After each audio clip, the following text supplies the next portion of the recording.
রাসূলুল্লাহ সাল্লাল্লাহু আলাইহি সাল্লাম বলেন, উম্মত তোমার স্যান্ডেলের যদি ফিতাটাও ছিঁড়ে যায়, শিরাকা না আলাইক, তোমার স্যান্ডেলের যে ফিতা এটাও যদি ছিঁড়ে যায়, নবীজি বলছেন কাউরে বইলো না, সবার আগে আল্লাহকে বলো। সবার আগে কাকে ডাকো?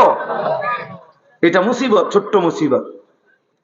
স্যান্ডেলের ফিতা ছিঁড়ে যাওয়া এখানে মুসিবত না, শুধুই মক্কা মদিনা, বিশেষ করে মক্কা শরীফ যদি কোরআন দিয়ে ছিঁড়ে যায়, আমার জীবনে একবার ছিঁড়ছে। কষ্ট কারে কয়, শুধু এক জোড়া জুতা কেনার জন্য হারাম শরীফের সীমানাটার থেকে দোকানটা পর্যন্ত গেছি, আমার পাওটা মনে হয় যেন পায়ের তালুটা জ্বলে গেছে। এক জোড়া জুতার জন্য দৌড় দিছি, দৌড়াইয়া গেছি, কোনো আইটটা না, এত গরম এটা নিচে। কথা বুঝছেন না? তখন বুঝা গেছে স্যান্ডেলের ফিতা ছিঁড়ে দেওয়াটা কি পরিমাণ মুশকিল।